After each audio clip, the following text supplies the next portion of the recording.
The icy wind howled through the narrow streets of the small town, carrying with it the bite of an early winter. Residents hurried along the cobblestone roads, clutching their coats tightly, eager to escape the chill. Among them was an elderly woman named Margaret, her frail frame wrapped in an old wool coat that had seen better days. Margaret lived a modest life in a tiny apartment above a bakery. Widowed for nearly 2 decades and with no children, she spent most of her days tending to a small flower garden in her window box and knitting scarves for the neighborhood children. Though she had little, she was content with her simple routine and found joy in small acts of kindness.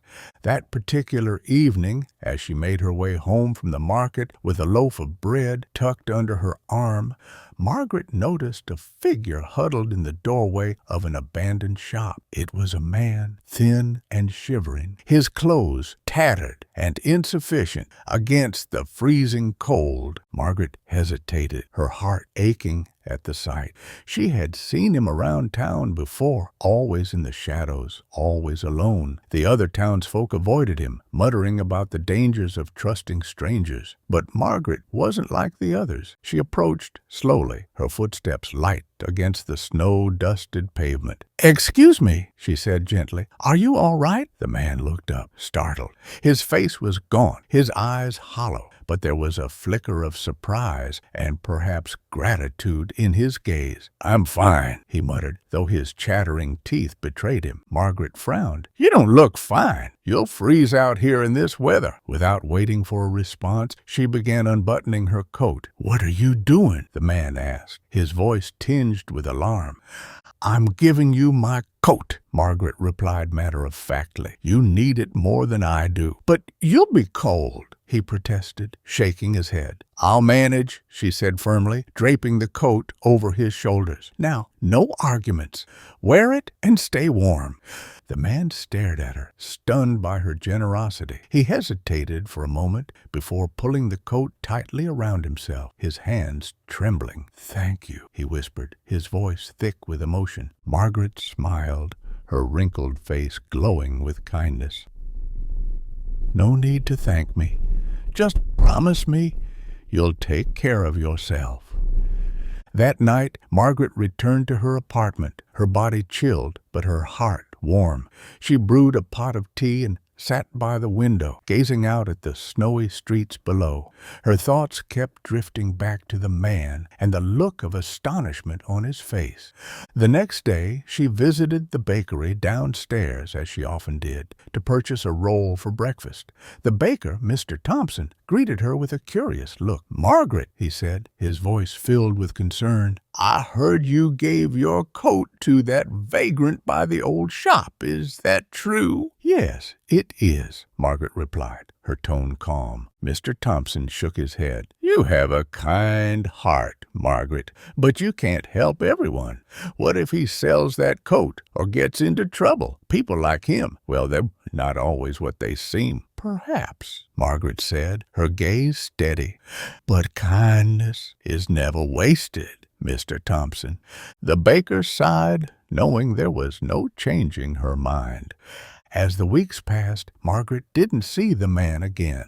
She wondered if he had moved on to another town or if her coat had at least kept him warm for a little while longer. Life returned to its quiet rhythm, but a small part of her couldn't help but hope that he was safe and well. One evening, as she sat knitting by the fire, there was a knock at her door. Startled, she set aside her needles and opened the door to find the very man she had helped. He stood there, cleaner than before, his face showing signs of health and gratitude.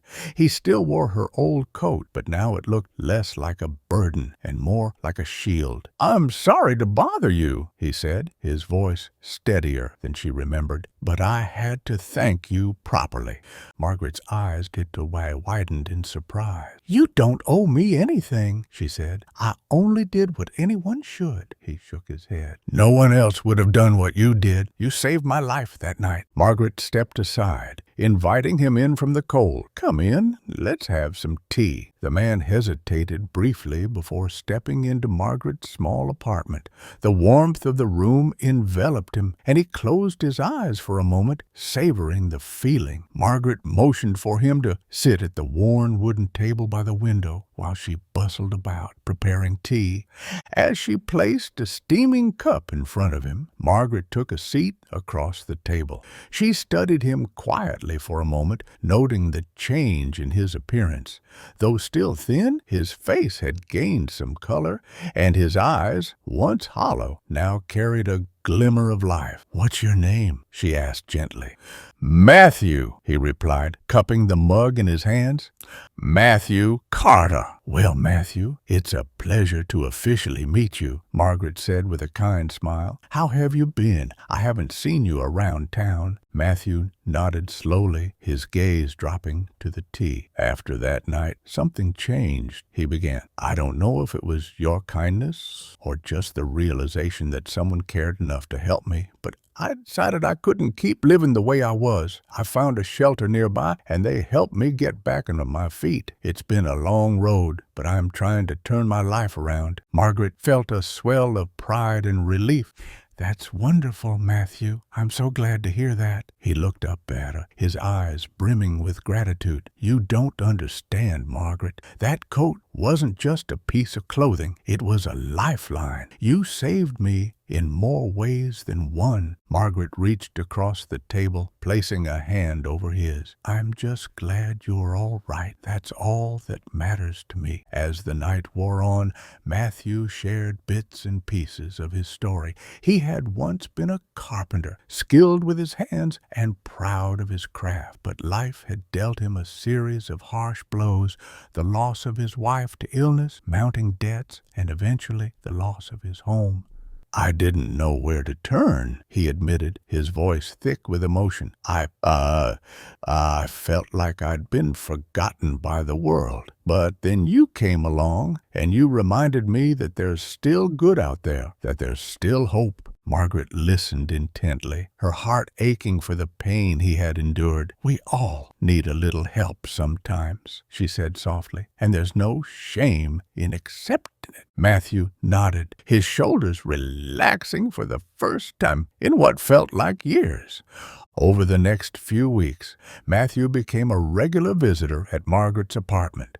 He often stopped by to help her with small tasks, fixing a squeaky cabinet door, repairing a broken chair, or carrying her groceries up the stairs. In return, Margaret provided him with warm meals and a listening ear. Their friendship blossomed, and Margaret began to see the spark of the man Matthew once was.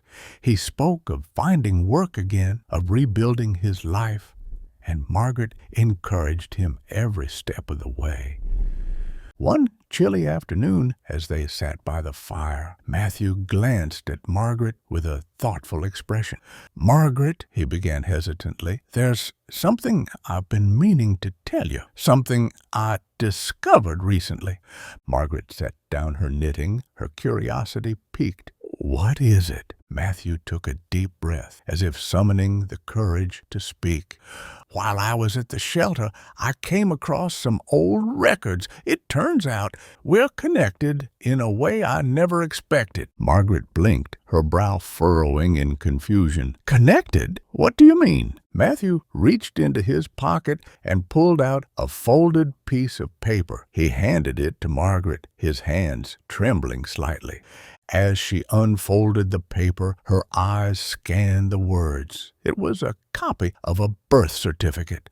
Her breath caught in her throat as she read the name of the mother listed, Eleanor Grace. "That's my sister's name," Margaret whispered, her voice shaking. "But she passed away years ago." Matthew nodded, his eyes filled with emotion.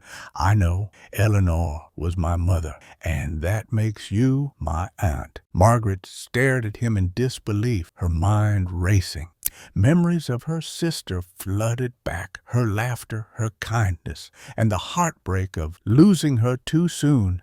"I never knew she had a child," Margaret said, tears welling in her eyes. "Why didn't she tell me?" Matthew looked down, his expression pained. "She was young when she had me, and circumstances difficult. She gave me up for adoption, hoping I'd have a better life, but I ended up bouncing between foster homes, never really finding a family." Margaret reached out, her hand trembling as she cupped Matthew's cheek. "Oh, my dear boy," she said, her voice thick with emotion. "I'm so sorry you had go through that, but you've found your family now. You've found me." Matthew covered her hand with his, a single tear sliding down his cheek. "I never expected this," he said softly, "but I'm so grateful.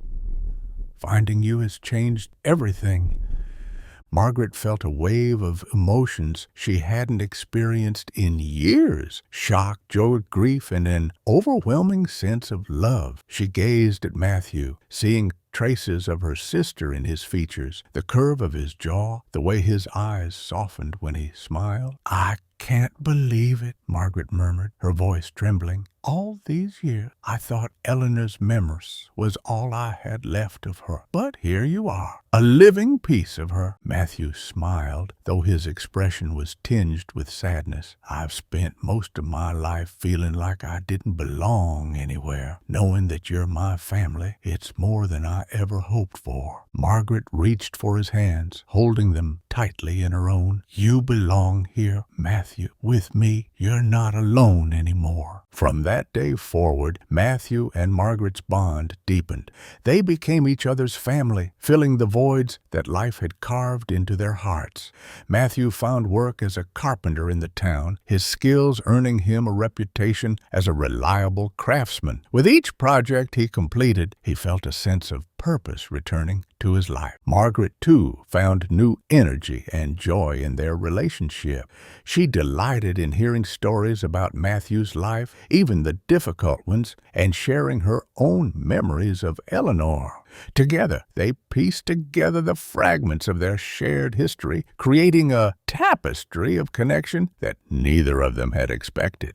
One evening, as they sat by the fire, Matthew surprised Margaret with a gift. He handed her a small, intricately carved wooden box, its surface adorned with delicate floral pattern. "What's this?" Margaret asked, her eyes widening in wonder. "Open it," Matthew said, smiling. Margaret lifted the lid to reveal a photograph inside, a faded but beautiful image of a young Eleanor holding a baby. Margaret's breath caught in her throat as she recognized her sister's radiant smile and the unmistakable resemblance of the baby to Matthew. "Where did you find this?" Margaret asked, her voice thick with emotion. "It was tucked away in the records at the shelter," Matthew explained. "I thought you'd want to have it." Margaret cradled the box and photograph in her hands, tears streaming down her cheeks. "This is the most precious gift I could ever receive," she whispered. "Thank you, Matthew." As the months turned into years, Matthew and Margaret's lives flourished in ways neither had imagined.